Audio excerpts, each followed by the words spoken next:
The crystal glasses of the Sterling family dinner reflected a perfect life, a life built on Richard Sterling's billion-dollar tech empire. His wife, Isabella, radiant and 6 months pregnant, raised her glass for a toast, her heart full.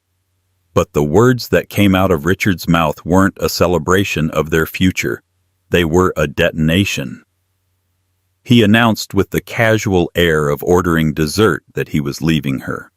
Not just leaving, but moving his mistress, a woman half his age, into their world. What he didn't know was that his pregnant wife wasn't just a victim. She was about to become his greatest adversary. The dining room of the Sterling mansion was a symphony of understated opulence. A long mahogany table polished to a mirror shine reflected the warm glow of a crystal chandelier that had once hung in a French palace. The air was thick with the scent of roasted duck and truffle oil, a culinary masterpiece prepared by their private chef, Antoine. At the head of the table sat Richard Sterling, a man whose presence filled the room as effortlessly as his fortune filled their bank accounts. He was handsome in a way that only immense wealth and power can bestow, his features sharpened by years of ruthless boardroom battles and strategic takeovers. His empire, Sterling Industries, was a titan in the world of technology, its logo a symbol of innovation, and for those who knew Richard well, a testament to his relentless ambition. Opposite him at the other end of the table sat his wife Isabella. She was the epitome of grace and elegance. Her auburn hair swept up in a loose chignon, a few stray tendrils framing a face that was both beautiful and kind. A simple cream-colored maternity dress draped over her 6-month pregnant belly, a soft round curve that she cradled with a gentle, almost unconscious affection. Her pregnancy had been a long-awaited blessing, a new chapter they were supposed to be writing together. Tonight she felt a particular sense of contentment. The baby, a boy they had already named Leo, had been kicking all day, his tiny movements a constant joyful reminder of the life growing inside her. The guests at the table were a carefully curated collection of Richard's inner circle. There was his younger brother Marcus, a man who lived in Richard's shadow, his own ambitions perpetually eclipsed by his brother's colossal success. Marcus's wife, Amelia, a woman whose socialite status was her most prized possession, was chattering animatedly about their upcoming trip to St. Bart's. And then there was Richard's longtime friend and lawyer, Benjamin Carter, a man whose sharp intellect was matched only by his unwavering loyalty to the Sterling name. The conversation flowed as smoothly as the vintage Bordeaux being poured into their glasses. Richard was holding court, as he always did, regaling them with a story about his latest acquisition, a smaller tech company he had swallowed whole with the predatory grace of a shark. Isabella watched him, a familiar mix of pride and a faint, unshakable unease fluttering in her chest. She had always known Richard was a man driven by an insatiable hunger for more. More power, more wealth, more everything. It was part of what had drawn her to him in the first place, his ambition a magnetic force that had swept her off her feet.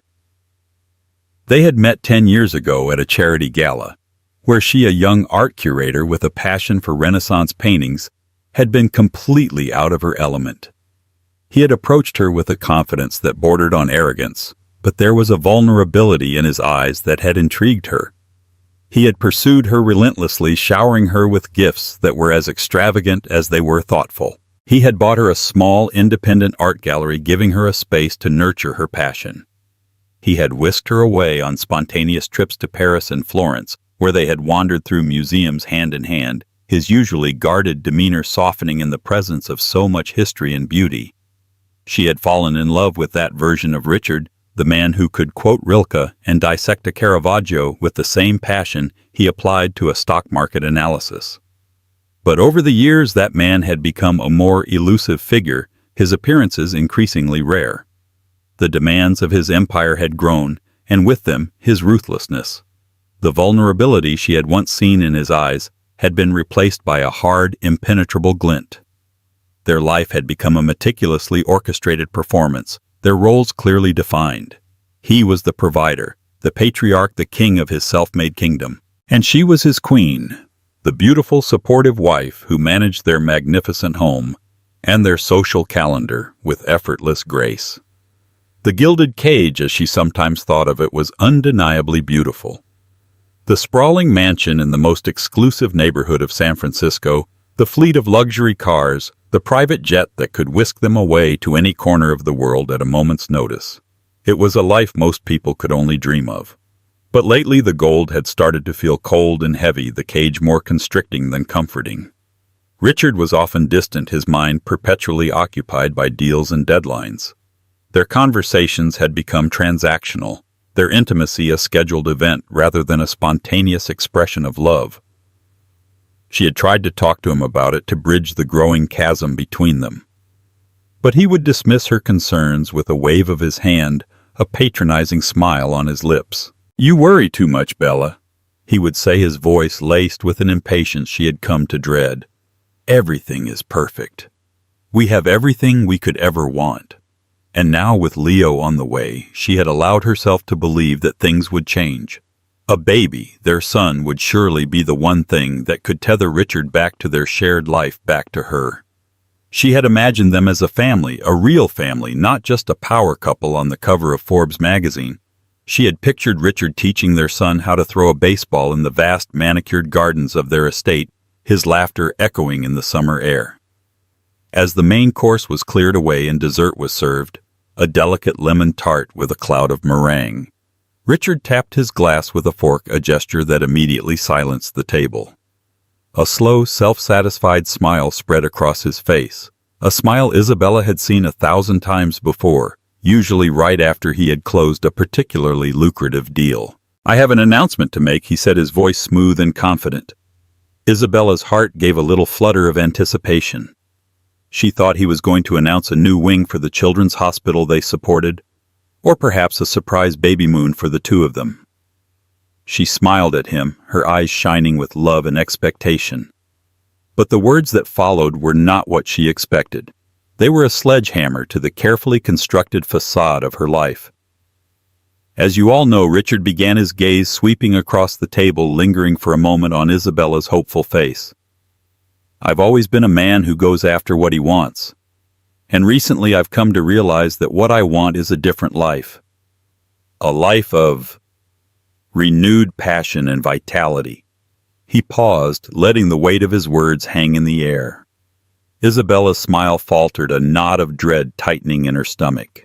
Marcus shifted uncomfortably in his seat, while Amelia's eyes widened with a mixture of shock and salacious curiosity. Benjamin Carter, the ever-stoic lawyer, simply stared at his plate, his expression unreadable. And so Richard continued, his voice unwavering. "I've decided to make a change. A significant change." He finally looked directly at Isabella, his eyes cold and devoid of the affection she had so desperately clung to. "Isabella and I will be separating, and I will be moving in with my new partner." The silence that descended upon the room was absolute, a thick, suffocating blanket of disbelief. Isabella felt the blood drain from her face, the room tilting on its axis. She could hear the frantic thumping of her own heart, a wild, panicked drumbeat against the sudden, deafening quiet. "Her name is Chloe." Richard said the name, rolling off his tongue with an easy familiarity that was like a knife to Isabella's heart. "And she's a remarkable woman, full of life, of energy. She makes me feel young again." Chloe. The name was a whisper of a memory, a ghost at the edge of Isabella's consciousness. She had seen her once at a charity event a few months ago. A young woman with a mane of blonde hair, a body that was all long limbs and sharp angles, and a smile that was both dazzling and predatory. She had been introduced as a new intern at Sterling Industries, a rising star in the marketing department. Isabella had thought nothing of it at the time, just another ambitious young woman eager to climb the corporate ladder. Now the memory came rushing back with sickening clarity. The way Chloe had looked at Richard, the way he had smiled back at her, a secret language passing between them that Isabella had been too blind to see.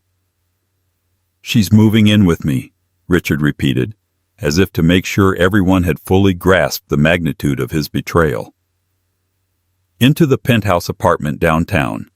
We'll be starting a new life together, Isabella's hand flew to her pregnant belly, a protective gesture that was purely instinctual. The baby, her Leo, was suddenly the only real thing in a world that had just shattered into a million pieces. She looked at Richard, searching his face for any sign of remorse, any flicker of the man she had married. But there was nothing. Only a cold, unyielding resolve. "Richard," she whispered, her voice barely audible. "What are you talking about? We're having a baby." He had the audacity to look almost sympathetic. "I know, Bella, and I'll be a good father. I'll provide for the child, of course, generously. But my life with you, it's over." The cruelty of it was breathtaking. To announce this in front of their friends and family, to reduce their 10-year marriage to a business transaction, to discard her pregnant and vulnerable for a younger, newer model. It was a public execution, a deliberate and calculated act of humiliation. Amelia was the first to break the silence, her voice a shrill, incredulous squeak. "Richard, you can't be serious." Marcus, for once, looked truly shaken. He stared at his brother, his mouth agape. "Richard, what the hell are you doing?" But Richard was immune to their shock, their disapproval.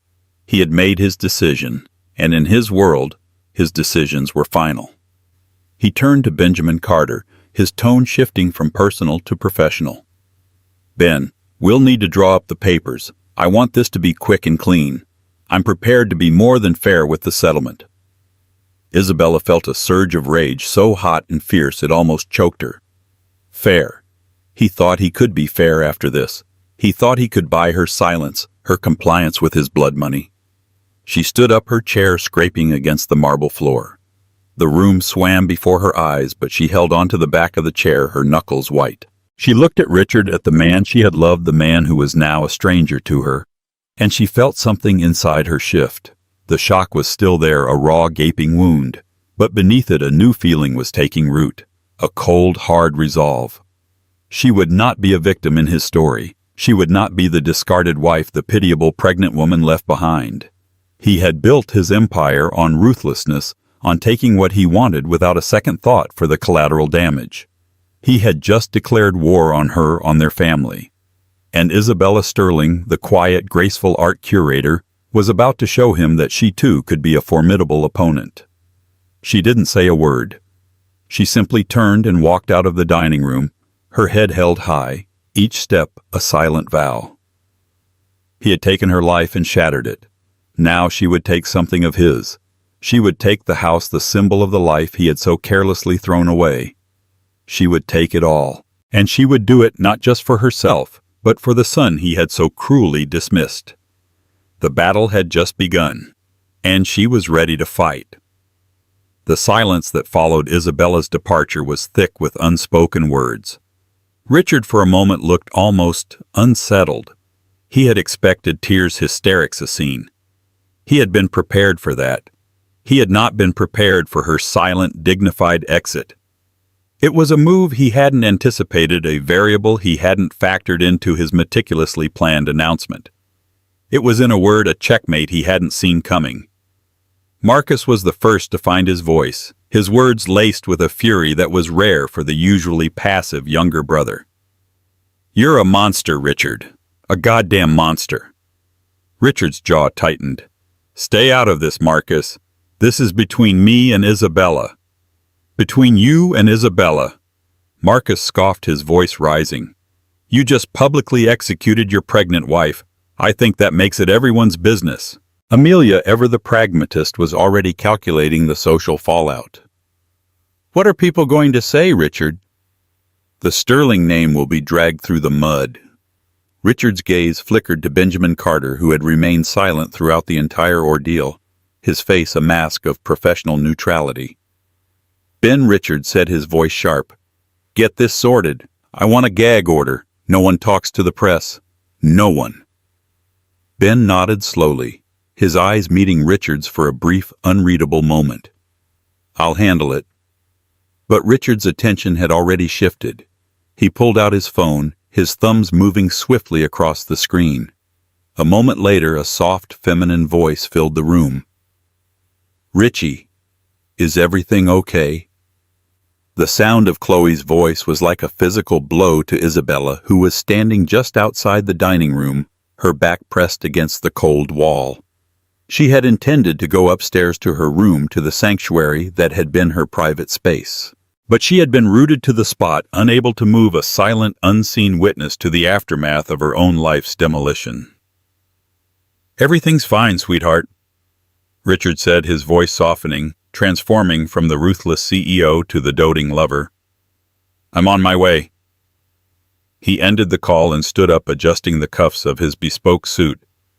He looked at his brother, his sister-in-law, his lawyer, his expression a mixture of defiance and dismissal. "This is my life," he said, his voice low and firm. "My choice, and I'm not going to apologize for it." With that, he walked out of the dining room, his footsteps echoing in the cavernous hallway. He didn't even glance in Isabella's direction as he passed, his focus solely on the new life that awaited him, the life he had so eagerly embraced. Isabella waited until she heard the front door close, the sound of his sports car roaring to life in the driveway, before she finally allowed herself to move. She didn't go upstairs. Instead, she walked back into the dining room, her bare feet silent on the cold marble floor. The remnants of the disastrous dinner were still on the table, a tableau of a life that no longer existed. The half-eaten dessert, the discarded napkins, the flickering candles casting long dancing shadows on the walls. Marcus and Amelia were still there, their faces etched with a mixture of shock and pity. Isabella. Marcus began, his voice gentle. "I'm so sorry." Isabella looked at him, her eyes dry and unnervingly calm. "Don't be," she said, her voice surprisingly steady. "He's not worth your sorrow."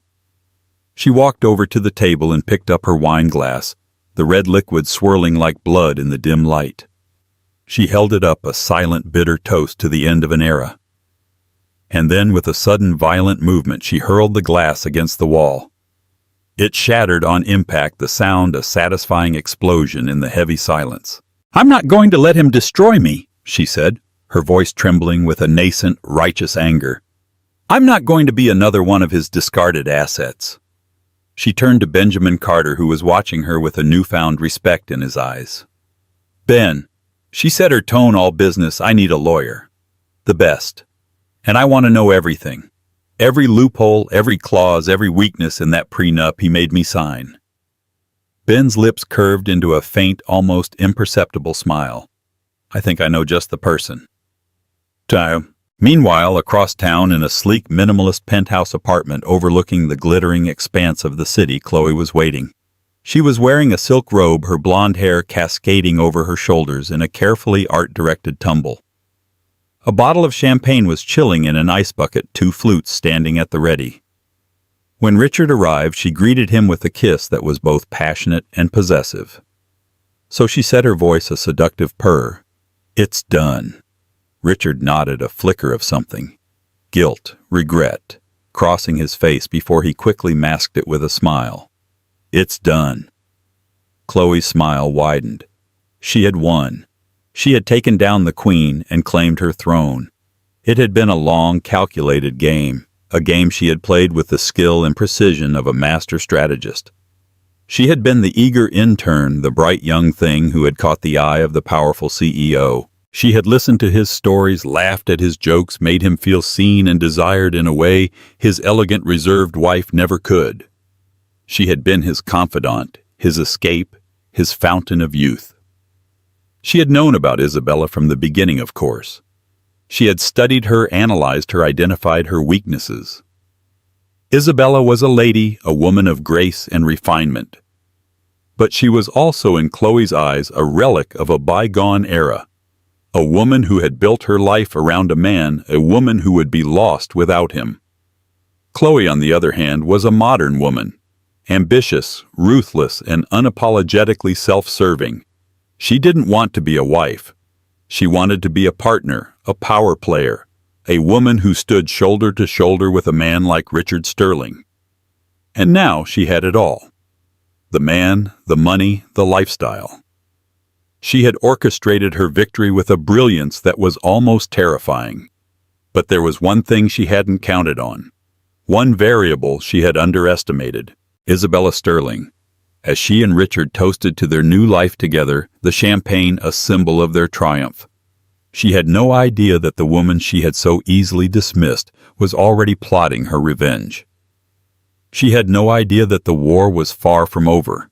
In fact, it had just begun. And in this war there would be no prisoners, only a winner. And Isabella was determined that it would be her. She would not only survive, she would thrive. And she would do it on her own terms in her own way. The pregnant, heartbroken wife was gone. In her place was a woman of steel, a woman who would stop at nothing to protect her child and reclaim her life. The battle for the Sterling Empire was on, and the world was about to see what a woman scorned was truly capable of. The lawyer Benjamin Carter recommended was not what Isabella had expected. She had envisioned a high-powered, sharp-suited man with a corner office and a team of paralegals. Instead, she found herself in a small, unassuming office in a converted warehouse district, the air thick with the smell of old books and freshly brewed coffee. The lawyer's name was Sophia Rossi. She was a woman in her late 40s with a mane of unruly dark curls and eyes that were as sharp as they were empathetic. She wore a simple black dress and a pair of worn-out boots, her only jewelry, a silver ring in the shape of a coiled snake. She was, in a word, a force of nature. "Benjamin told me about your situation." Sophia said, her voice a low, gravelly alto. "He also told me you're not looking for a shoulder to cry on. You're looking for a weapon." Isabella nodded, a flicker of hope igniting in her chest. For the first time since Richard's announcement, she felt like she wasn't drowning. She felt like she had found a lifeline. "I want to fight him," Isabella said, her voice firm. "I want to make him pay for what he did." Sophia leaned back in her chair, her eyes never leaving Isabella's face. "Revenge is a powerful motivator," she said, "but it's also a fire that can consume you. What do you really want, Isabella?" Isabella took a deep breath, the question forcing her to look beyond the immediate blinding rage. What did she want? She wanted security for her son. She wanted a future that was not dependent on the whims of a man who had proven himself to be so heartless. And yes, she wanted justice. She wanted to see the look on Richard's face when he realized he had underestimated her, that he couldn't just discard her like a piece of outdated technology. "I want the house," she said, the words coming out with a clarity that surprised even herself. "The house is in my name. It was a wedding gift from my parents, but I know he'll fight me for it. It's a symbol of his success, his power. He won't let it go without a fight." Sophia's lips curved into a slow, knowing smile. "Good," she said. "That's a tangible goal. A place to start." She leaned forward, her voice dropping to a conspiratorial whisper. "The prenup you signed is ironclad. Richard's lawyers made sure of that. But every contract has a loophole, and I'm very good at finding them." For the next 2 hours they went over the prenuptial agreement line by line, clause by clause. It was a brutal document, a testament to Richard's foresight and his inherent distrust. It protected his assets, his company, his future earnings. It left Isabella with a generous but ultimately limited settlement. It was designed to ensure that in the event of a divorce she would be comfortable but not powerful. But then Sophia found it. A small, almost insignificant clause buried deep within the legalese. A clause that stipulated that any and all gifts exchanged between the couple during the marriage were to be considered separate property, not subject to the terms of the prenup. "The house," Sophia said, her eyes gleaming. "You said it was a wedding gift from your parents." "To you specifically." Isabella nodded, her heart starting to beat a little faster. "Yes. They wanted me to have a place of my own, a sanctuary. And the deed is in your name." "Yes." Sophia's smile widened. "Then we have him," she said, her voice filled with a triumphant satisfaction. "He can fight all he wants. But the law is on our side. The house is yours." It was a small victory, but it was a victory nonetheless. It was a chink in Richard's armor, a sign that he was not as invincible as he believed. But Sophia wasn't done. "This is just the beginning," she said. "We're not just going to get you the house. We're going to get you everything you deserve. And more." She started to outline a strategy, a multi-pronged attack that was as audacious as it was brilliant. They would use the media, the one thing Richard feared and controlled with an iron fist. They would leak stories carefully curated and strategically timed that would paint Isabella as the victim and Richard as the villain. They would turn public opinion against him, tarnishing the sterling brand he had worked so hard to build. "He wants a war," Sophia said, her eyes flashing with a fierce protective light. "We'll give him a war. But we'll fight it on our terms. Not in the courtroom, but in the court of public opinion. And that's a battle he can't win." Isabella left Sophia's office feeling a strange mixture of exhilaration and trepidation. She was stepping into a world she had never known, a world of legal battles and media manipulation. It was a world that was as ruthless and unforgiving as Richard's own. But she was no longer the naive, trusting woman she had been. She was a mother fighting for her child, a woman fighting for her life, and she had a powerful ally in her corner. As she drove back to the house that was now a battlefield, she felt a sense of purpose she hadn't felt in years. She was no longer just Isabella Sterling, the beautiful wife of a billionaire. She was Isabella Sterling, the woman who was about to bring an empire to its knees. And she was just getting started. The first shot in the war was fired a week later. A single anonymously sourced article appeared in a popular online gossip column. It was a masterpiece of subtle insinuation and veiled accusation. It didn't name names, but the details were specific enough that anyone with a passing knowledge of the San Francisco elite would know exactly who it was about. It painted a picture of a beloved pregnant socialite, a patron of the arts cruelly discarded by her billionaire husband for a younger, more ambitious woman. It hinted at a prenuptial agreement that was both unfair and draconian. It spoke of a woman left to fend for herself, her future, and the future of her unborn child hanging in the balance. The article spread like wildfire. It was shared on social media, dissected in online forums, whispered about at charity galas and cocktail parties. The Sterling name, once a symbol of power and success, was now associated with scandal and betrayal. Richard was furious. He knew instinctively that Isabella was behind it. He had underestimated her, and he had been a fool to do so. He had expected her to retreat to lick her wounds in private. He had not expected her to fight back, and certainly not in such a public and damaging way. He called her, his voice a low, dangerous growl. "I know what you're doing, Isabella, and it's not going to work. You're playing with fire." Isabella, who was sitting in Sophia's office, a cup of chamomile tea in her hands, remained calm.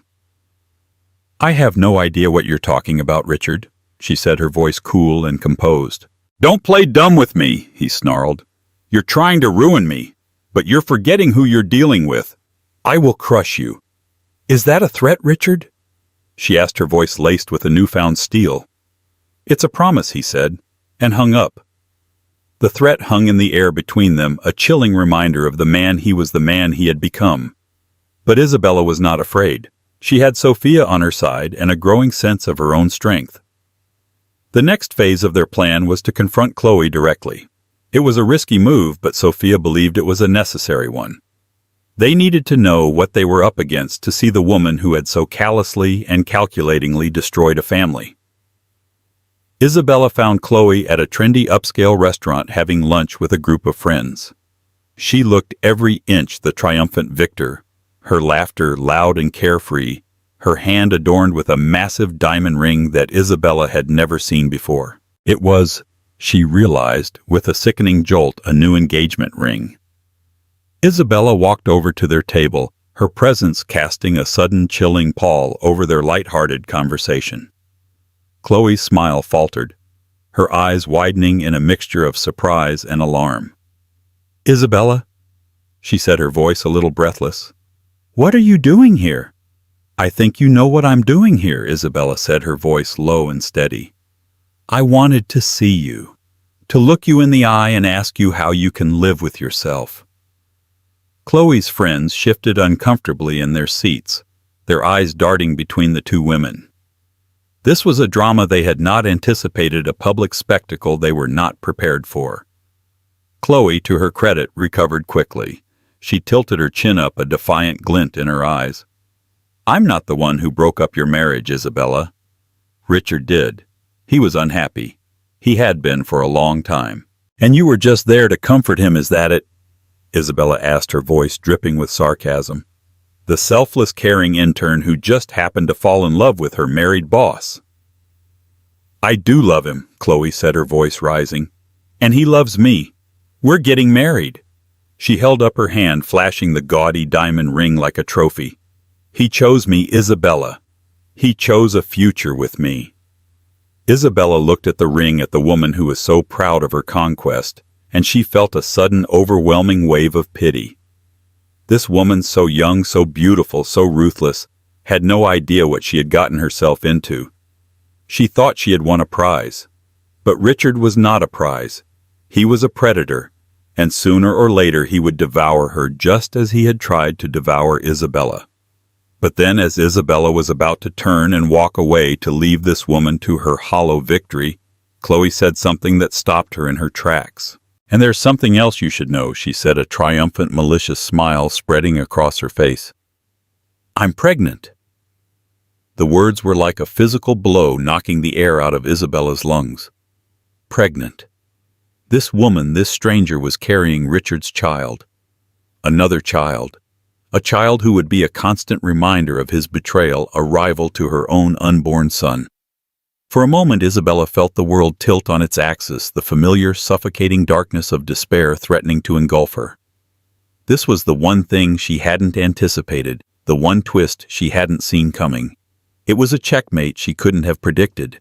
But then, as she looked at Chloe's triumphant face, at the smug satisfaction in her eyes, something inside Isabella snapped. The despair was replaced by a cold, hard fury. This was no longer just about a house or a settlement. This was about her son, her Leo. She would not let this woman, this child, threaten his future, his birthright. She looked at Chloe, her eyes blazing with a fire that was hotter and more dangerous than any revenge. "You think you've won?" she said, her voice a low, chilling whisper. "You think this is over. You have no idea what you've just started." And with that she turned and walked away, leaving Chloe to her victory. A victory that suddenly felt a little less certain, a little less sweet. The battle had just taken a new, more personal, more vicious turn. And Isabella was more determined than ever to win. She would not just get the house, she would get everything. And she would leave Richard and his new family with nothing. The war for the Sterling legacy had just begun. The news of Chloe's pregnancy was not a dagger to the heart. It was a detonation. It obliterated the landscape of Isabella's grief, leaving behind a crater of cold, crystalline fury. The fight was no longer about a broken marriage, a public humiliation, or even a stolen house. Those were territories in a war she had already mentally prepared for. This, however, was a battle for legacy, a fight for her son's very place in the world. A world where Richard, with his characteristic carelessness, was already creating a rival heir. Isabella saw the future unfurl with sickening clarity. 2 sterling children, one born of love and commitment, the other of betrayal and ambition. She envisioned the society columns, the inevitable comparisons, the quiet battles for their father's attention, and more importantly, his fortune. Her son Leo, the child of the discarded first wife, would be pitted against the child of the vibrant new one. She would not allow it. Leo would not begin his life with a handicap, a shadow cast over his birthright before he had even taken his first breath. The shockwave of the revelation propelled her back to Sophia Rossi's office. The scent of old paper and strong coffee, which had once been a comfort, now felt like the smell of a war room. There was no room for tears, no time for solace. "She's pregnant," Isabella stated, her voice devoid of inflection. It was a fact, a tactical data point. Sophia's sharp eyes softened for a fraction of a second, a flicker of human empathy before the strategist took over once more. "This changes the stakes," Sophia said, her voice a low hum. It makes Richard more vulnerable but also more dangerous. He now has another family to protect, another dynasty to build. Then we have to end this, Isabella said, her hands clenched into fists on her lap. Not just win a battle, Sophia. We have to win the war, decisively. I want him on his knees. Knees are good. Sophia mused, a dangerous smile playing on her lips as she steepled her fingers. But financial ruin is better. We need a masterstroke, Isabella. A move so audacious, so final that he has no choice but to surrender on every single one of our terms. For days they pored over Richard's life, dissecting it with the precision of surgeons. They analyzed his business dealings, his public statements, his known associates. But Richard's empire was a fortress, its walls built of legal loopholes and shielded by the best lawyers money could buy. The prenup was a masterpiece of spousal containment. They were chipping away at the edges, but they needed a battering ram. It was Sophia, late one night, fueled by caffeine and a relentless desire for justice, who found it. She was deep in a forensic analysis of Sterling Industries' public financial disclosures, cross-referencing them with leaked documents from a corporate whistleblower she'd cultivated years ago. "Gotcha," she whispered into the quiet of her office. The next morning she laid it out for Isabella. "He's a magician," Sophia explained, pointing to a complex flowchart she had drawn on a whiteboard. "And his greatest trick is making money disappear." She traced a line with a red marker. "Sterling Industries makes a profit, a massive one. But before it hits the books in a way the taxman can see, a portion of it gets funneled out. It goes to this shell corporation in the Cayman Islands, which then pays exorbitant consulting fees to another shell company in Panama, which in turn invests in a real estate development in a country that doesn't have an extradition treaty with the United States. He's been skimming, Isabella, for years, hiding millions. Not just from the IRS, which is a felony, but from his shareholders, which is securities fraud. And most importantly, he's been hiding marital assets from you." It was a bombshell, a weapon of mass destruction. But it was also radioactive. Accusing Richard Sterling of fraud without ironclad proof is like poking a sleeping dragon with a stick. Sophia warned, her expression grim. "He'll bury us. He'll use his media connections to paint you as a bitter, vindictive liar. He'll drain your resources in court until you have nothing left. We can't just suggest this. We have to prove it. We need something irrefutable, something that will make a trial a certainty he cannot risk." Proof. The word echoed in the silent space between them. How could they get inside an empire built to be impenetrable? And then a memory surfaced in Isabella's mind, emerging from the fog of her 10-year marriage like a forgotten key. A small, insignificant detail that was suddenly the most important thing in the world. "The safe?" She breathed, her eyes widening. Sophia leaned forward. "What safe?" "In his study." "At the house?" Isabella elaborated, her words coming faster now. "It's hidden behind that awful landscape painting of the stormy sea he loves so much. I asked him about it once years ago. He told me it was for sensitive corporate documents, and that I was never ever to touch it. He was so adamant, almost paranoid. At the time I thought it was just his obsessive nature. Now she saw it for what it was, the dragon's hoard. The house. It all came back to the house. The symbol of their life together was now the key to its righteous demolition. "He's changed the locks," Isabella said, the practical obstacles flooding in. "The security codes, the alarm system. It's his fortress now." Sophia's smile was slow and predatory. "Every fortress has a weakness. And lucky for us, I know a man who specializes in finding them." The man Sophia knew was a former Mossad agent named Ari. A quiet, wiry man with eyes that saw everything and a demeanor that revealed nothing. He didn't ask questions about why they wanted in. He only asked for blueprints, security schematics, and a schedule of the occupants' movements. The planning was meticulous, executed with military precision over 3 days. They chose the night of the annual Children's Foundation Gala, the city's premier philanthropic event. Richard, the new chairman, would be there with Chloe on his arm, their presence a mandatory high-profile affair that would last for hours. It was the perfect alibi for them and the perfect window of opportunity for Isabella. That night, Isabella's heart hammered against her ribs like a trapped bird. Dressed head to toe in black, she sat beside Ari in a nondescript sedan parked down the street from the mansion. Her mansion. Watching the grand facade lit up like a monument, she felt a surreal sense of detachment, as if she were watching a scene from a movie. This was her home, yet she was about to break into it like a thief. "They're gone," Ari said, his voice a calm anchor in her sea of anxiety. He had been monitoring the gala's live feed and their car's GPS.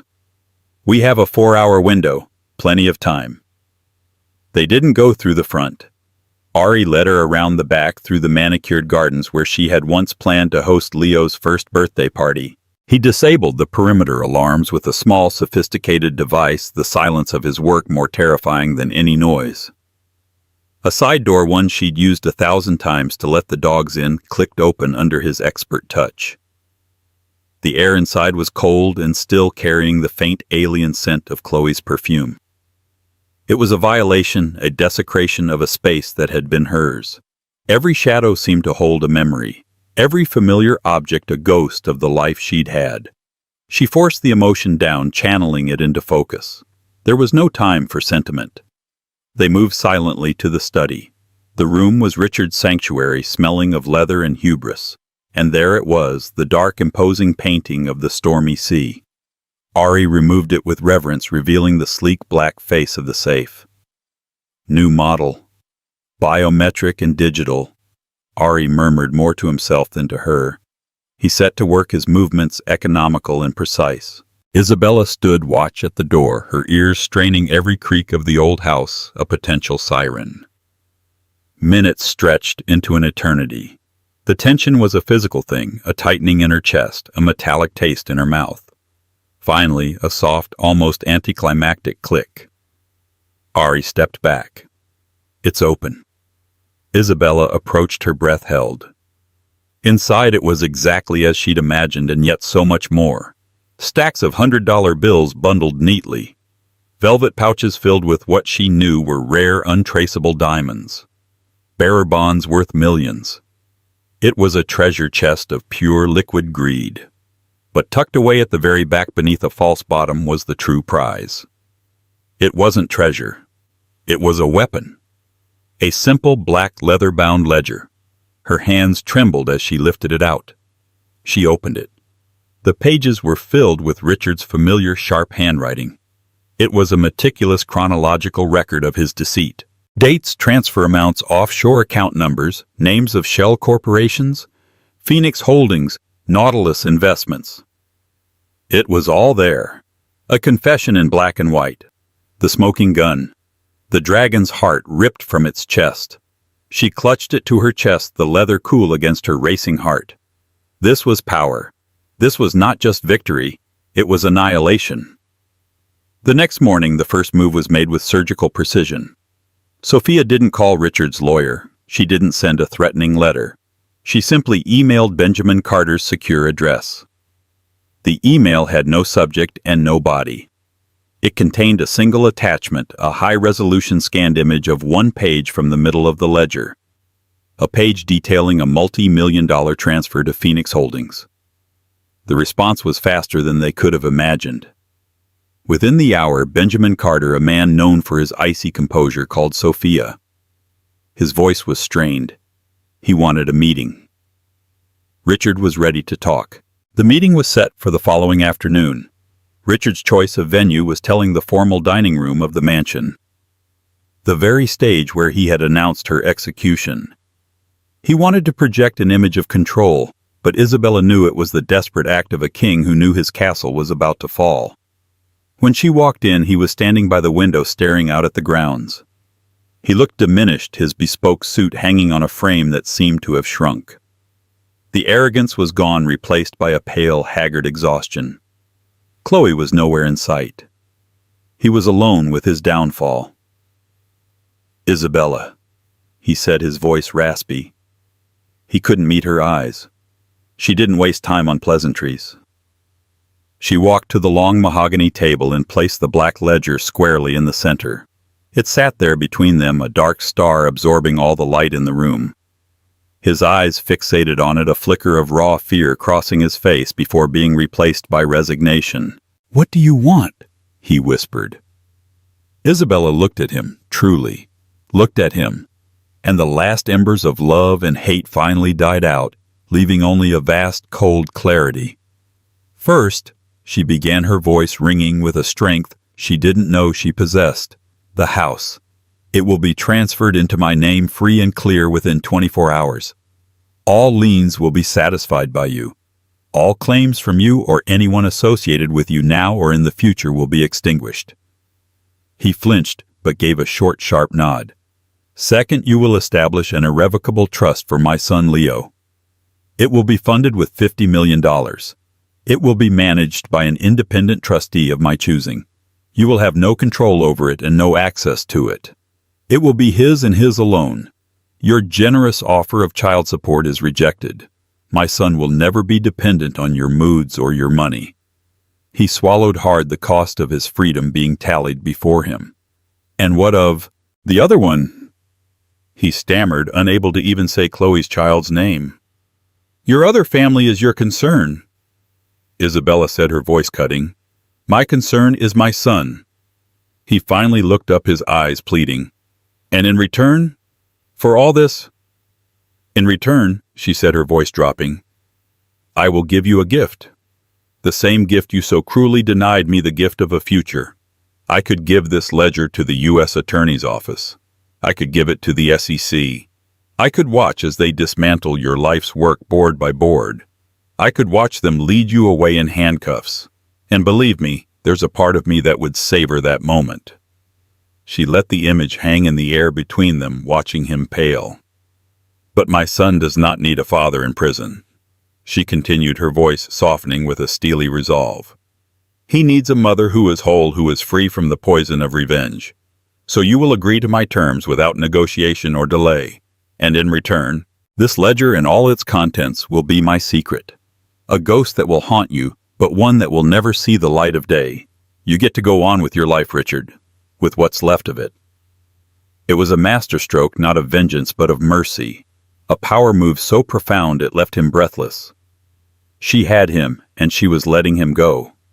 That she knew would be a far greater punishment than any prison sentence. It was a debt he could never repay. His shoulders slumped in utter defeat. "Agreed," he whispered. The war was over. The papers were signed. The trust was funded. The house was hers. A week later, Isabella was in what was now her living room, unpacking a box of her favorite books. Sunlight streamed through the vast bay windows, illuminating the dust motes dancing in the air. For the first time in months, the house felt warm, felt like a home. As she placed a vase of white peonies on a table, she saw a moving truck pull up across the street. Out of the cab stepped Chloe, holding a baby carrier. She looked tired, her glamorous edge softened into the weary pragmatism of a new mother. The house she was moving into was large and beautiful, but it was just a house. It wasn't the Sterling mansion. It was a gilded cage in a nice suburb.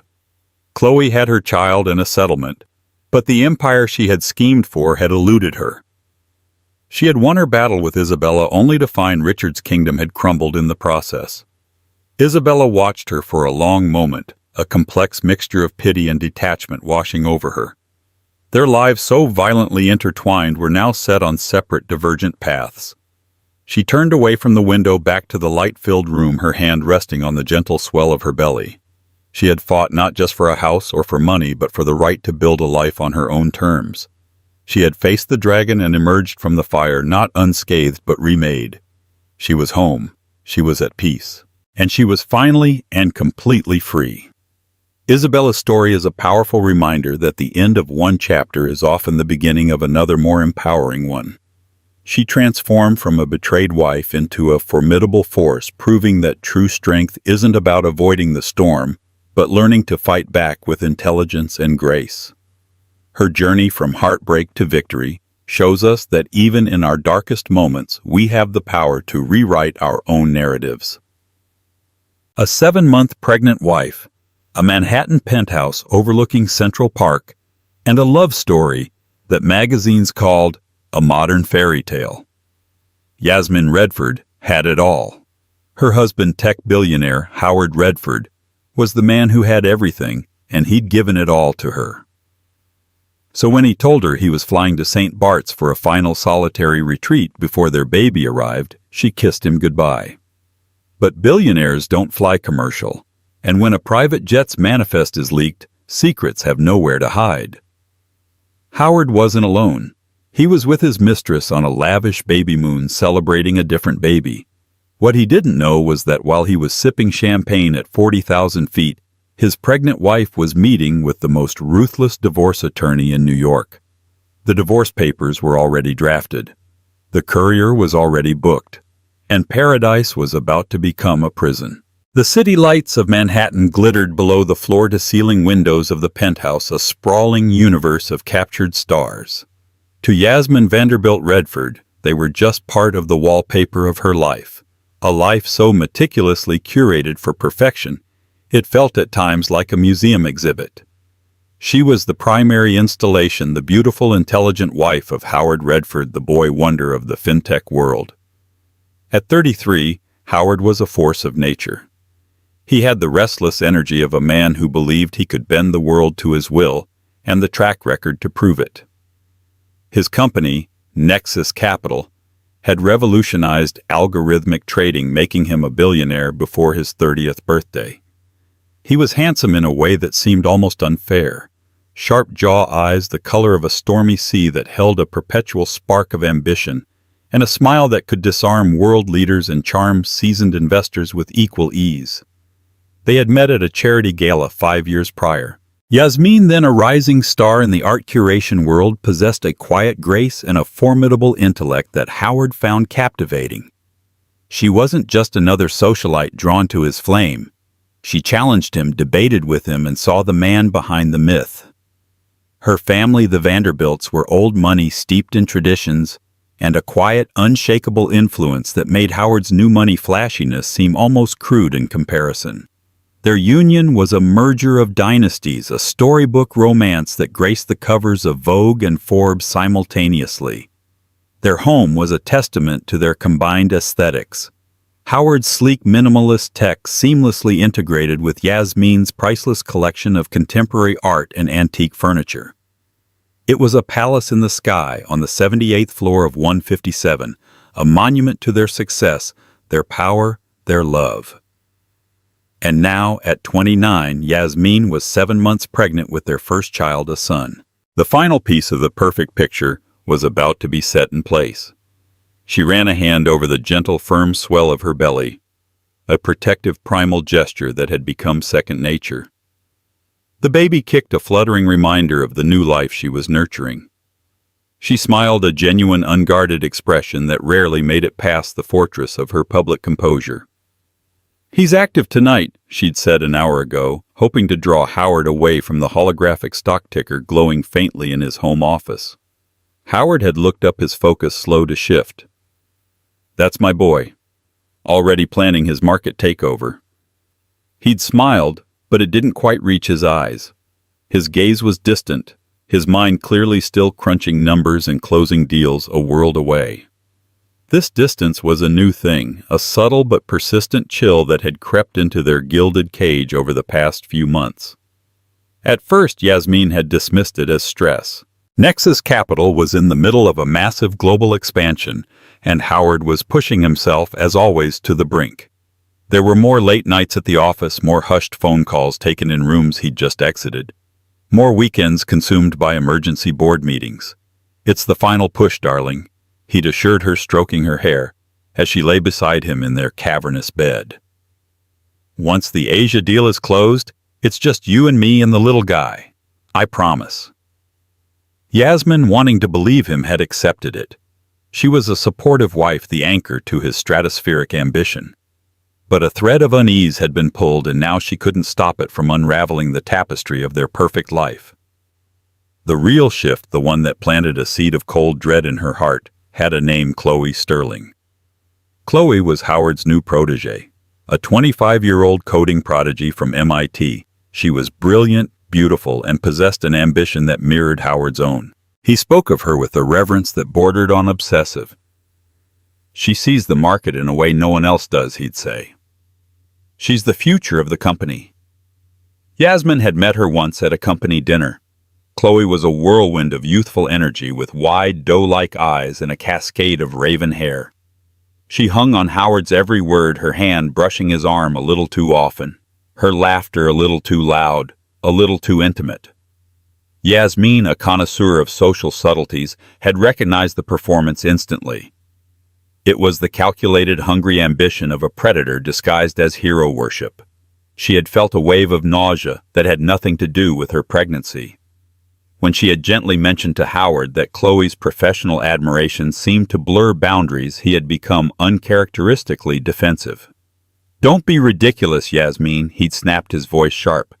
"You're being insecure. She's a kid. She's vital to the company. I can't have you making my top talent feel uncomfortable because you're feeling hormonal." The word hung in the air between them, ugly and dismissive.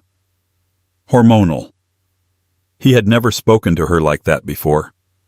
It was a dismissal not just of her concern, but of her perception of her very reality. The argument had escalated their first real venomous fight. They had reconciled, of course, with Howard, apologizing profusely, blaming his stress, and buying her a breathtaking diamond bracelet from Harry Winston as a peace offering. She wore it now, its cold weight a constant glittering reminder of that crack in their foundation. Tonight the unease was a physical presence in the silent penthouse. Howard was packing.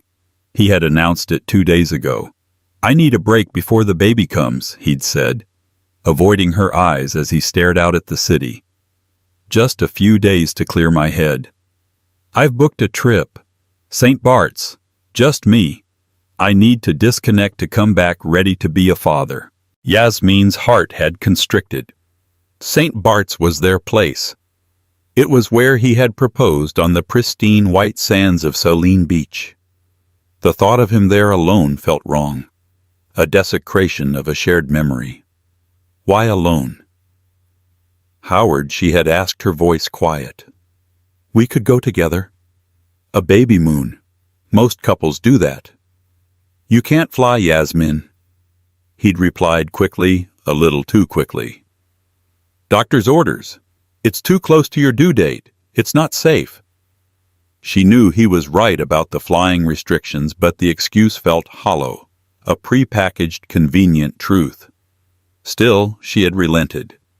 To fight him on it would only push him further away, would only validate his accusation of her being insecure and controlling. So she had smiled, helped him choose what to pack, and pretended to be the understanding, supportive wife. Now she stood in the doorway of their enormous walk-in closet, a space larger than most Manhattan apartments. Howard was carefully folding a lightweight linen shirt into his designer suitcase. He was packing for warm weather, for relaxation, for paradise. But as he reached into the back of his drawer, he palmed a small, unfamiliar box, and thinking she wasn't looking, slipped it into the side pocket of his carry-on.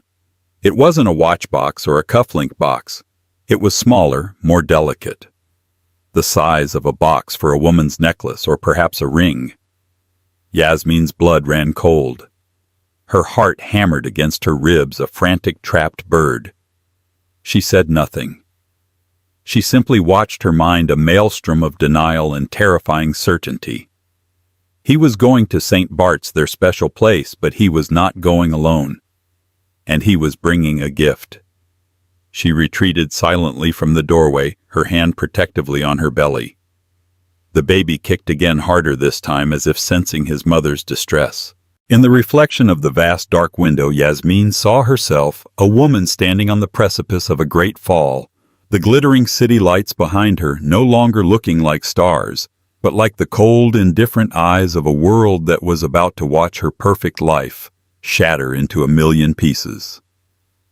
The gilded cage had become a trap, and she was just beginning to realize the door had been locked from the outside. The kiss Howard gave her at the door was as fleeting as it was cold. A ghost of a touch against her cheek. "I'll call you when I land, darling," he said, the endearment sounding rehearsed. "I love you." "I love you too." Yasmin whispered the words, tasting like ash in her mouth.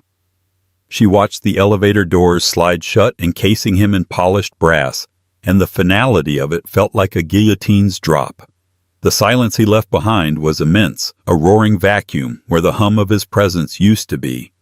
For an hour, she did nothing. She simply stood in the grand foyer, her hand resting on a cool marble console table, her mind refusing to process the implications of the little box and the distant look in her husband's eyes.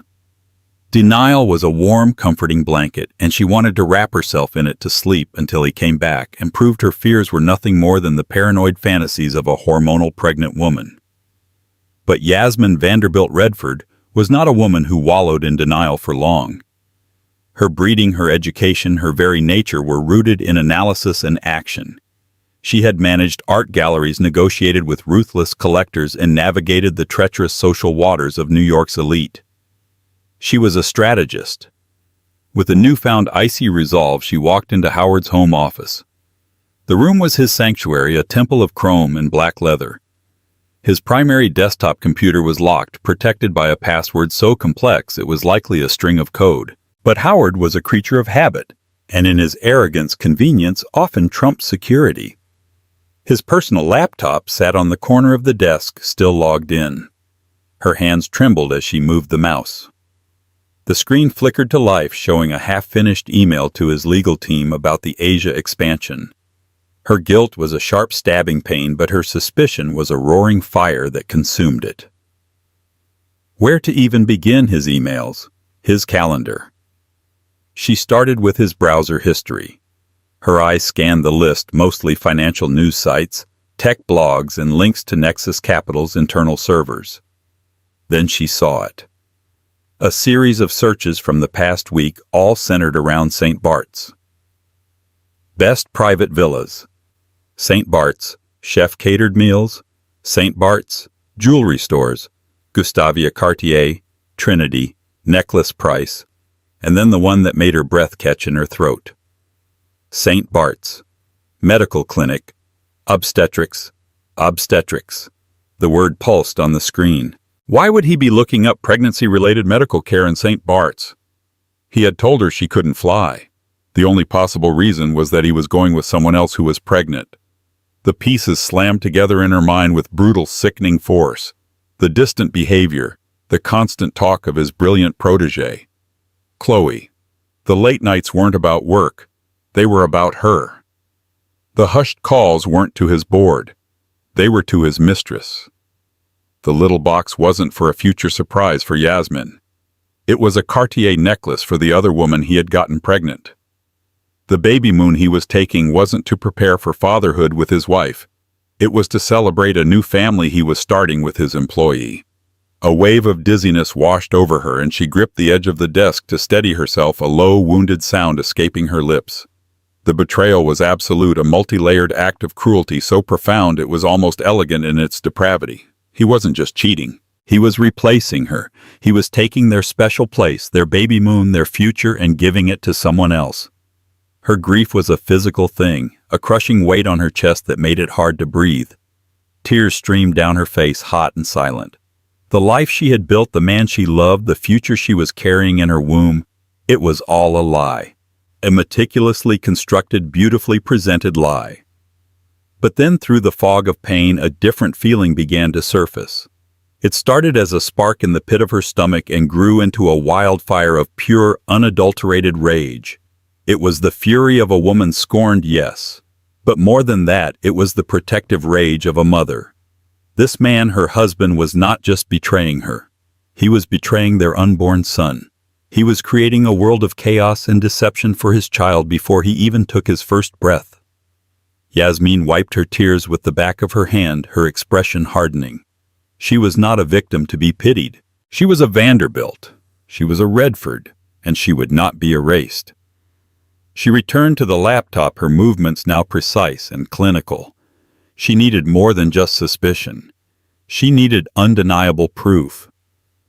She navigated to a travel folder she knew he kept. It was filled with itineraries from his past business trips.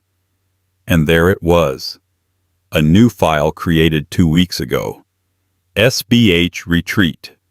She clicked it open.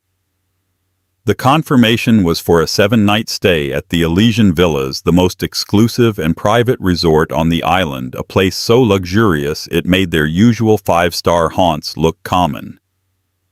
The booking was for the Villa Serafina, a secluded 3-bedroom compound with a private beach, a full staff, and an infinity pool that melted into the Caribbean Sea. And then she saw the flight details. A private Gulfstream G650 chartered from a discreet aviation firm. Her eyes scanned the passenger manifest. 2 names: Howard Redford, Chloe Sterling. There it was, the black and white indisputable proof. Her heart didn't break this time. It turned to stone. She saved a copy of the entire itinerary to a hidden file on a secure cloud server she had maintained since her gallery days. She photographed the screen with her phone. Evidence. She thought about what to do next. Call him, confront him when he returned. The thought of a screaming match, of his inevitable gaslighting and false apologies, filled her with disgust. It was beneath her. It was unproductive. A messy emotional confrontation was what he would expect. He would use her pregnancy, her hormones, against her. He would try to manage the situation to control the narrative just as he controlled everything else. No, she would not give him that satisfaction. She would not play his game. She would invent a new one with new rules. Her mind went to her prenuptial agreement. At the time, it had felt like a formality, a distasteful but necessary piece of paperwork for a man of Howard's wealth. Her own family lawyer had insisted on certain clauses. Clauses Yasmin had barely paid attention to. She remembered one specifically, an infidelity clause. It was ironclad. In the event of proven adultery, the division of assets shifted dramatically in her favor. Her lawyer, a shrewd old man named Samuel Blackwood, had called it the Apocalypse Clause. At the time she had laughed. Now it was her weapon. But Samuel was a family friend, gentle and diplomatic. She needed more than that. She needed a warrior. She needed someone who would not just handle a divorce, but orchestrate a takedown. There was only one name that came to mind. A name whispered with a mixture of fear and reverence in the elite circles of New York. Eleanor Vance. Vance wasn't just a lawyer. She was a legend, a titan of matrimonial law who had dismantled the empires of some of the most powerful men in the country. She was brilliant, ruthless, and devastatingly expensive. She took on only a handful of cases a year, and she never lost. Yasmin stood up, her back straight, her resolve absolute. The tears were gone, replaced by a cold, hard clarity. Howard thought he was in paradise, celebrating his new life. He had no idea he was flying into the eye of a hurricane. A hurricane named Yasmin. She picked up her phone not to call her husband, but to make the most important call of her life. She found the number for Eleanor Vance's private office. As the phone began to ring, she looked out the window again. The city lights no longer seemed indifferent. They seemed like an army waiting for her command. Eleanor Vance's office. A crisp voice answered. My name is Yasmin Redford, she said, her voice steady and clear, devoid of any tremble. I need to schedule an immediate and confidential consultation with Ms. Vance. It's a matter of some urgency. The game was on. The offices of Vance and Associates were located in the Seagram building on Park Avenue, a masterpiece of corporate modernism that projected an aura of untouchable power. The interior was surprisingly serene, decorated in muted tones of gray cream and slate. It was a place designed to calm frayed nerves and focus the mind on the cold, hard calculus of divorce. Yasmin was led into a corner office with a panoramic view of the city. Eleanor Vance rose from behind a large, imposing desk made of polished obsidian. She was a woman in her late 50s, impeccably dressed in a tailored Armani suit. Her silver hair was cut in a sharp geometric bob, and her eyes behind a pair of severe-looking glasses were the color of chips of ice. They missed nothing. "Mrs. Redford," she said, her voice a low, modulated instrument of command. She didn't offer a handshake but gestured to the chair opposite her desk. "Thank you for coming in. Your call was compelling." Yasmin sat, placing her crocodile Hermes bag beside her. She felt a strange sense of calm. In this room with this woman, her chaotic emotions were liabilities. Only facts mattered. "Thank you for seeing me on such short notice, Ms. Vance. Please, call me Eleanor. In my experience, urgency of this nature means the stakes are high. So tell me, Yasmin, why are you here?" Without preamble, Yasmin laid out the story. She spoke with a detached precision that belied the raw wound in her soul. She detailed Howard's recent behavior, the discovery of his secret relationship with Chloe Sterling, the damning evidence on his laptop, the resort booking the private jet, manifest the search history for prenatal care and Cartier necklaces. She spoke of their assets, the penthouse, the art collection, the shares in Nexus Capital, held in her name as part of their marital agreement. She concluded by mentioning the infidelity clause in her prenup. Throughout her account, Eleanor Vance was perfectly still. She didn't take notes. She simply listened, her icy gaze fixed on Yasmin's face, absorbing every detail, every nuance. When Yasmin finished, a long silence stretched between them. Finally, Eleanor leaned forward slightly. "And your husband is at this moment at the Elysian Villas in St. Bart's with his pregnant mistress?" "That is correct," Yasmin confirmed. "He believes you are at home awaiting his return, none the wiser." "Yes." Eleanor's lips curved into the faintest hint of a smile. It was not a smile of warmth, but of appreciation for a particularly interesting strategic problem. "Good," she said softly. "The element of surprise is our greatest asset. Most women in your position would have called him screaming. They would have given him time to hide assets, to create a counter-narrative, to prepare for war. You did not. That tells me you are not most women." Yasmin felt a flicker of pride. "I have no intention of letting him control this." "Excellent," Eleanor said, her voice gaining a steely edge. "Because we are not going to file for divorce in the traditional way. A quiet filing gives him time to react, to move his money through the labyrinthine shell corporations men like your husband are so fond of. No, we are going to execute what I like to call a decapitation strike." She stood up and walked to the window, her back to Yasmin as she surveyed the city below. "We will file a petition for dissolution of marriage with the New York Supreme Court first thing tomorrow morning.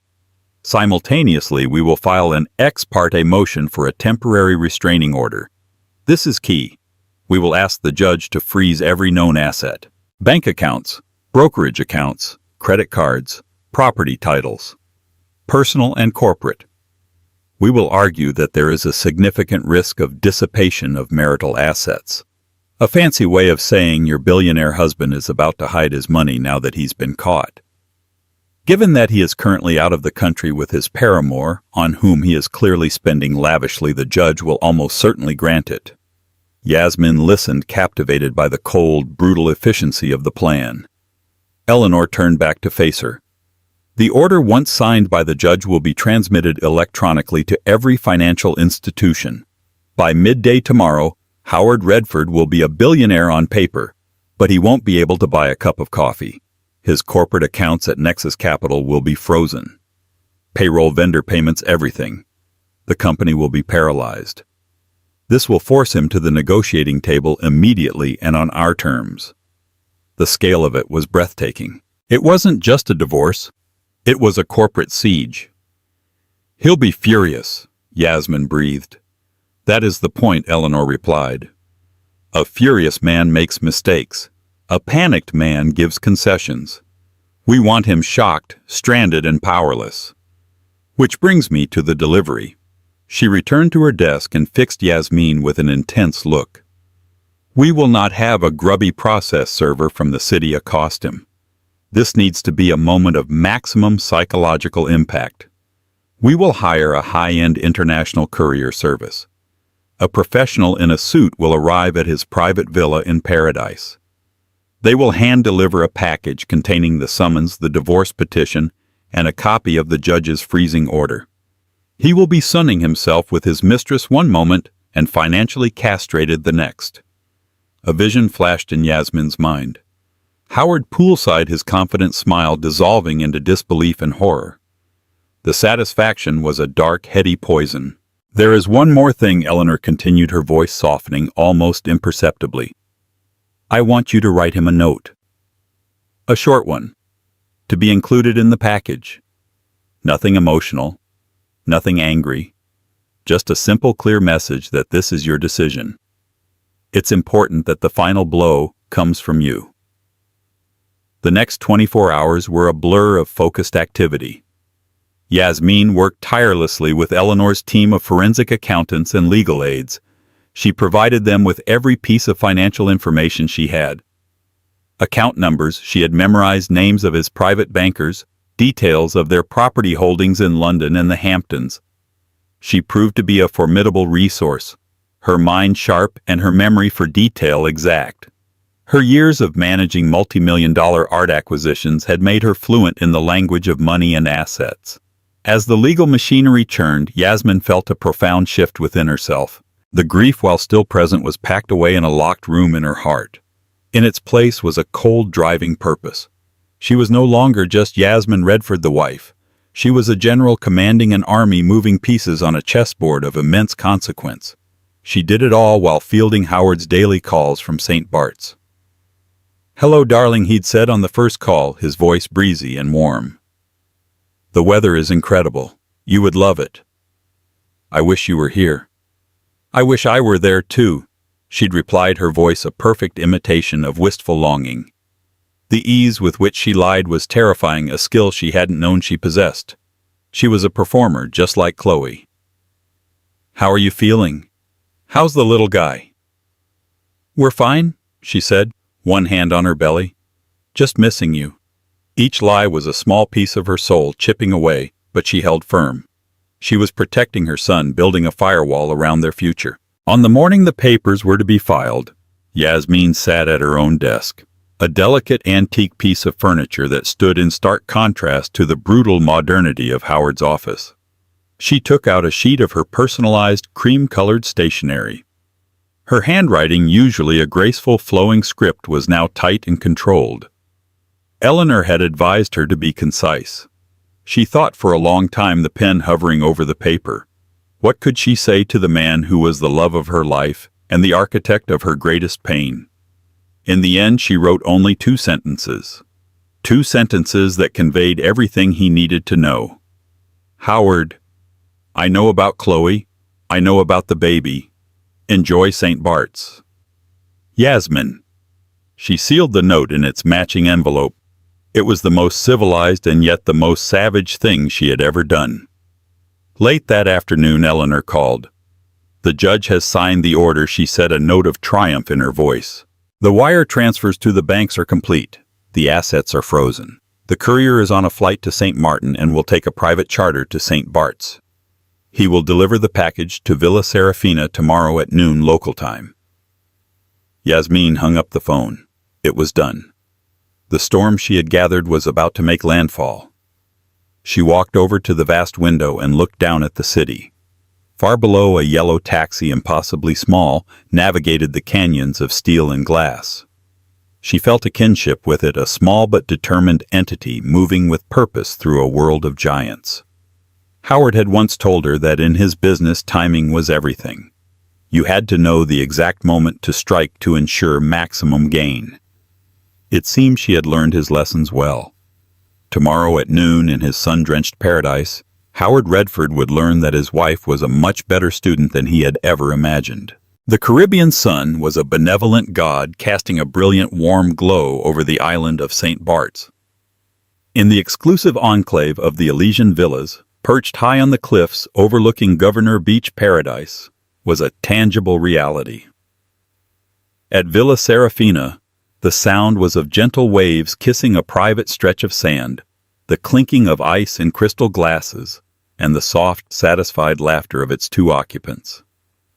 Howard Redford lay on a plush white sun lounger, a picture of contented masculinity. He had shed the tension of New York like a heavy coat. His skin was bronzed, his eyes shielded by designer sunglasses were closed in blissful repose. Beside him, Chloe Sterling glowed. Her pregnancy, just entering its 5th month, was a neat, compact bump under her stylish bikini. She ran a hand through her dark hair, her eyes sparkling with a triumphant light as she gazed at the man beside her. "Isn't it perfect, Jules?" she murmured, leaning over to kiss his shoulder. "Just perfect. Almost perfect," he said, opening his eyes and smiling at her.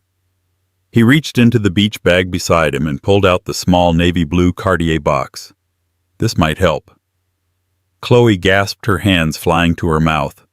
She opened the box to reveal the Trinity necklace, 3 intertwined bands of rose yellow and white gold.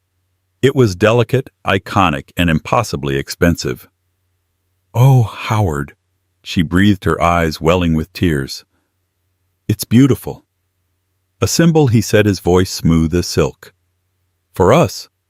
For our new beginning. A new family." He conveniently ignored the fact that he was still married, that he had a wife 7 months pregnant with his firstborn son in New York.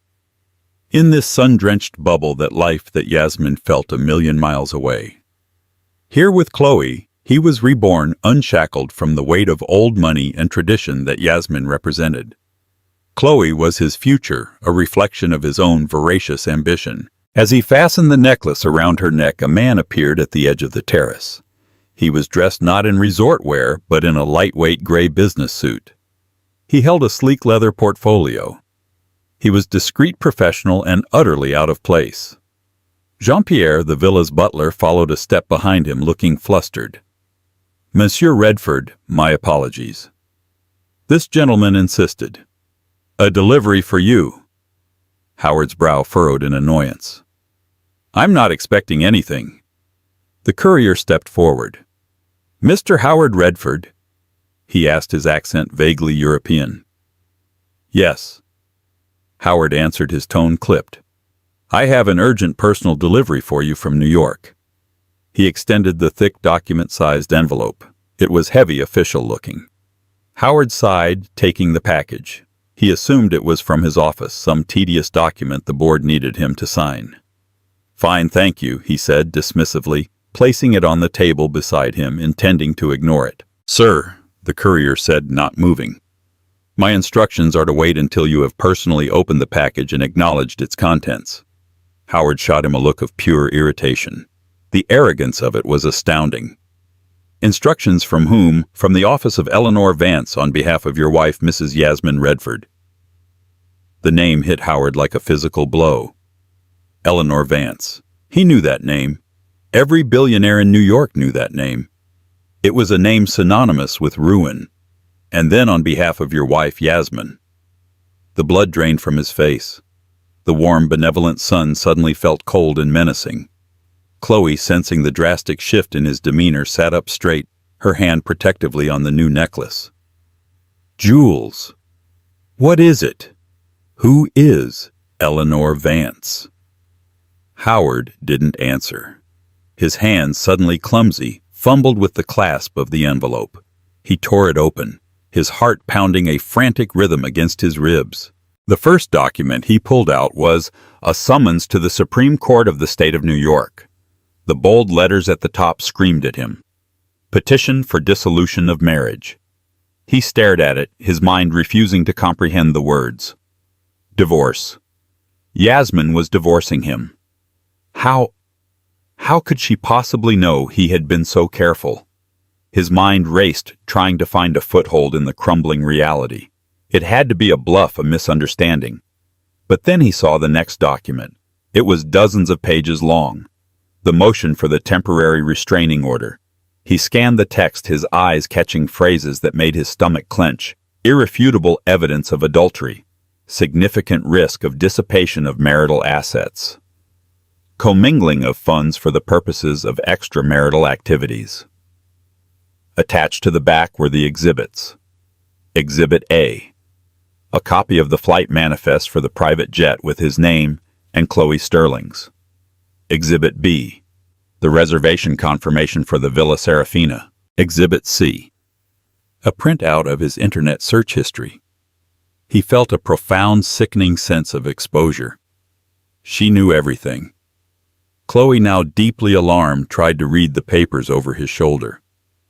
"Howard, what is going on?" He waved her away, his focus entirely on the final damning document.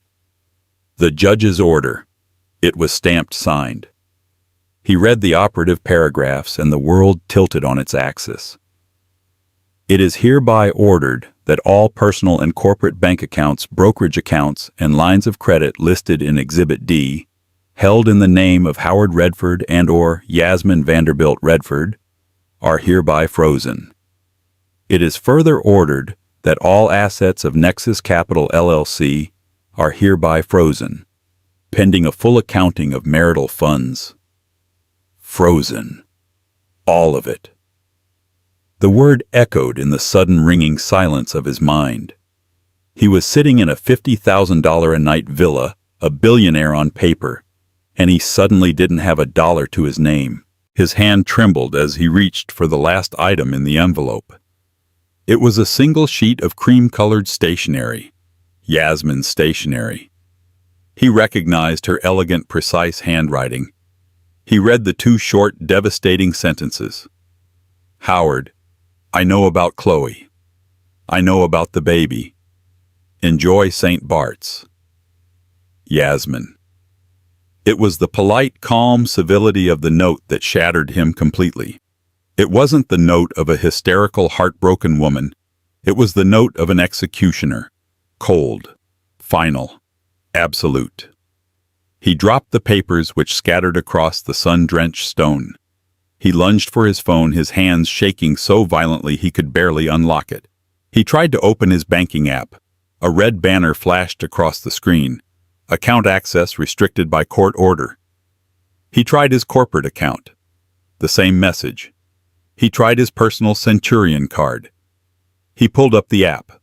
Card suspended. Panic, cold and suffocating, seized him. He was trapped. Stranded in paradise with his mistress, with no access to the money that defined his entire existence. Nexus Capital, his empire was paralyzed. Payroll was due next week for thousands of employees. His deals, his reputation, everything was about to implode. Howard, Chloe's voice was sharp, panicked. She had picked up the divorce papers. She knows about the baby. What does this mean? Assets frozen? Howard didn't answer her. He was staring out at the impossibly blue sea, but he didn't see it. He saw only the calm, disappointed face of his wife.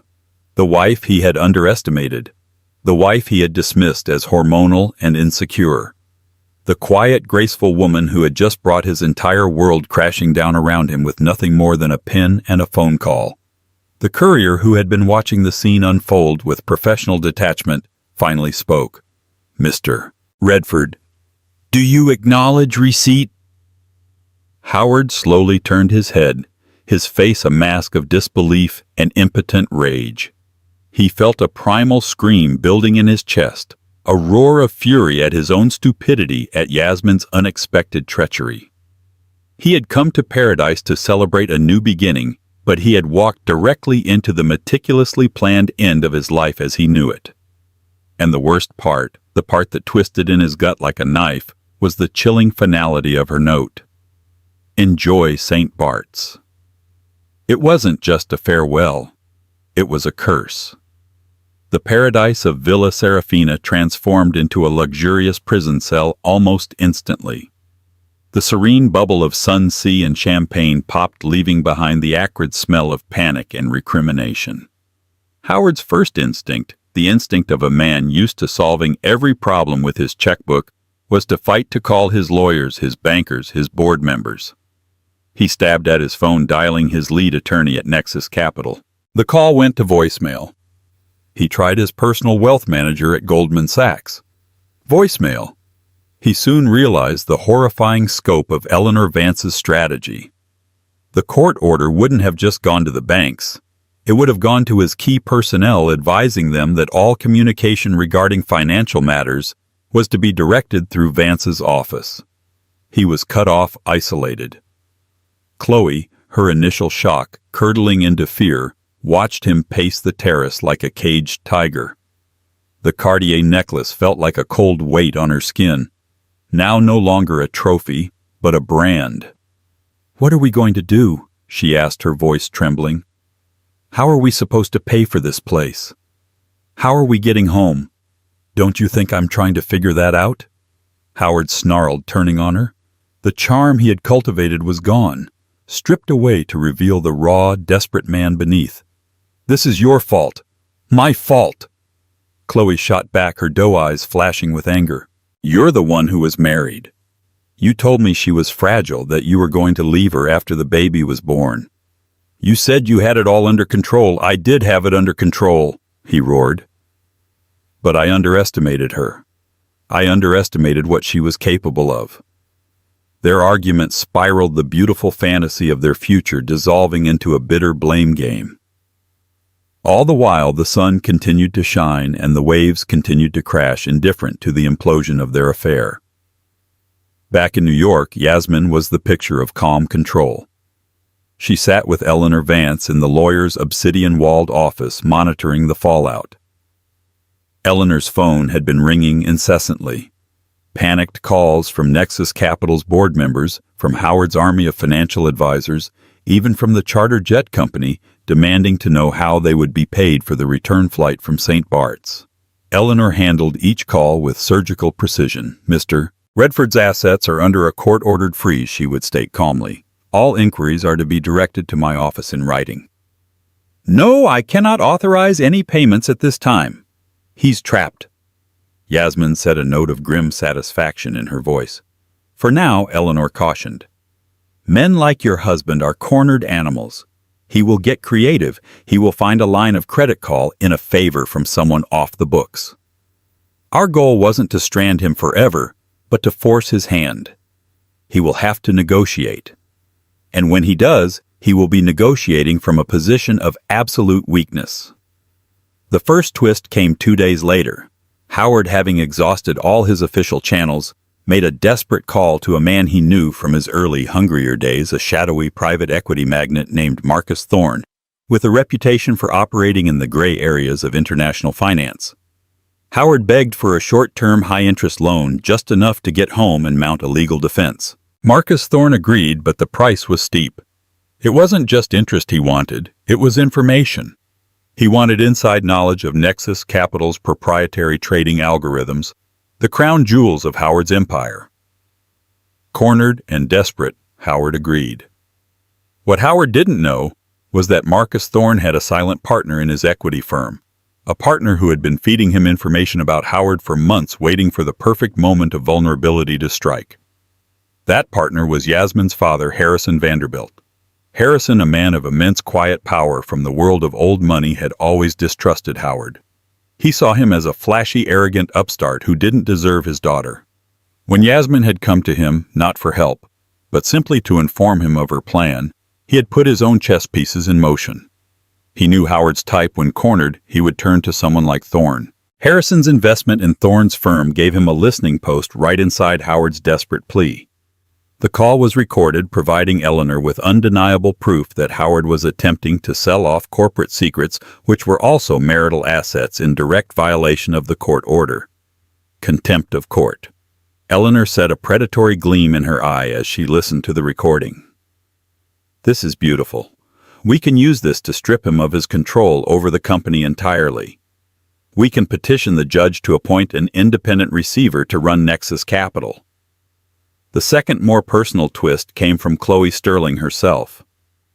After 2 days of being trapped with a furious, broke Howard, the fantasy was well and truly over. She saw the man he was without his money, volatile, selfish, and weak. Using the villa's Wi-Fi, she did something she should have done months ago.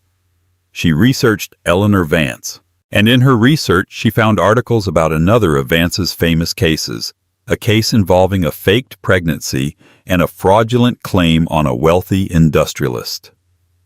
A seed of an idea began to form.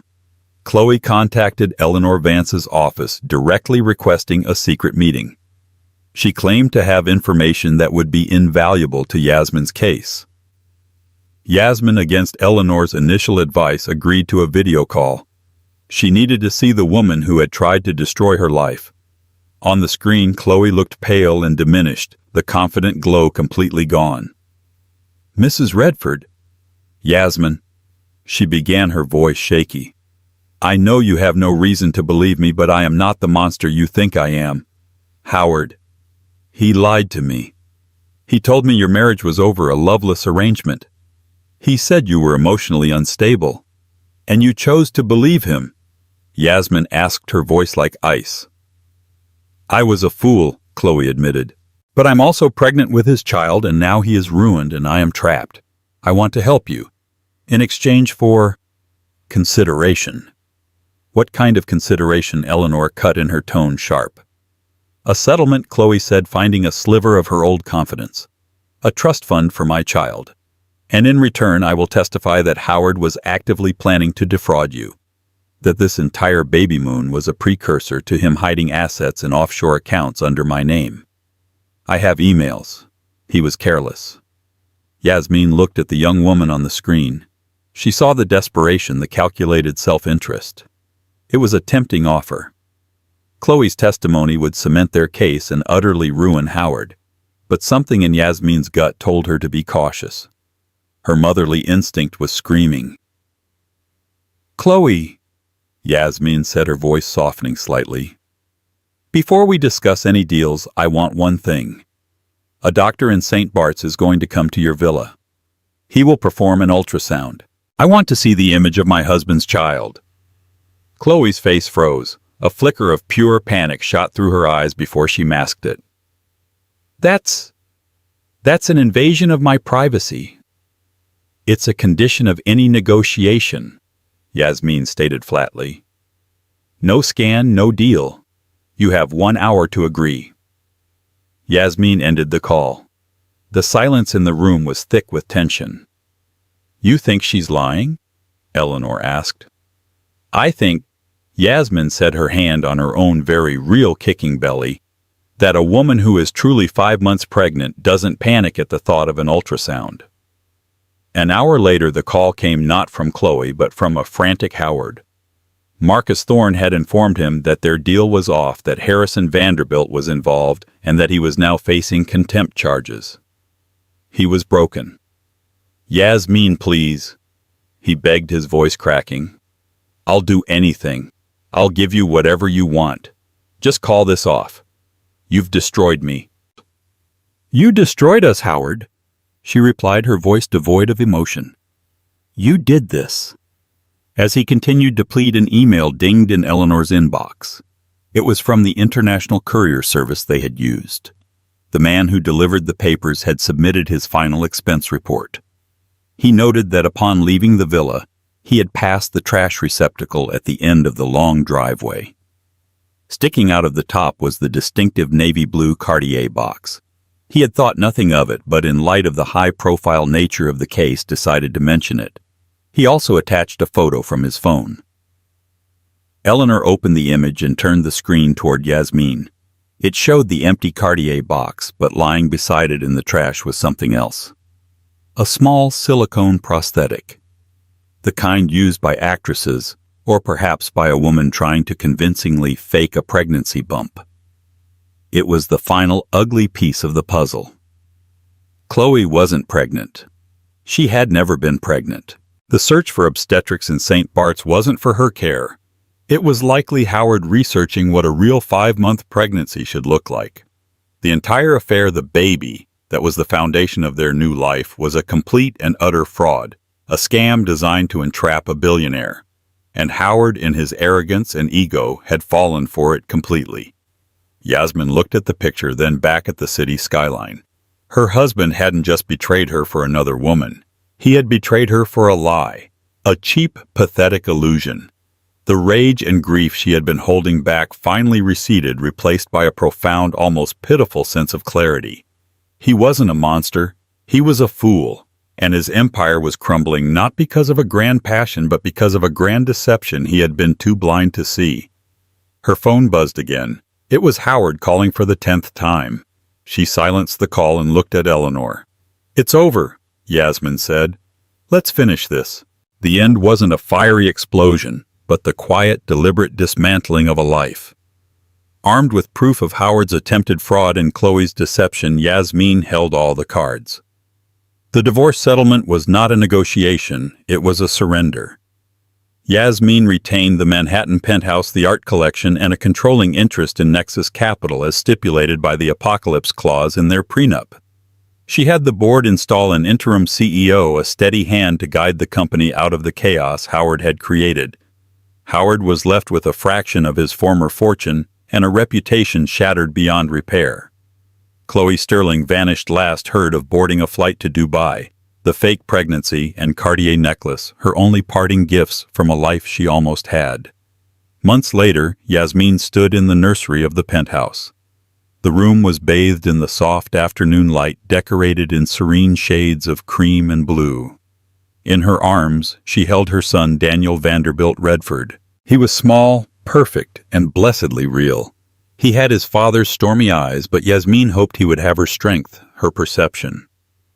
She looked out at the city, no longer a cage or a battlefield, but simply a view. It was the backdrop to her new life, a life she had seized from the wreckage of a lie. She was not just a wife or a mother. She was the architect of her own future, a matriarch in the making, proving that the deepest betrayals can sometimes forge the strongest survivors. Thank you for listening to this story of love, betrayal, and ultimate revenge. The story of Yasmin Redford reminds us that strength isn't about never falling. It's about how you rise. She turned her pain into power and rewrote her own ending.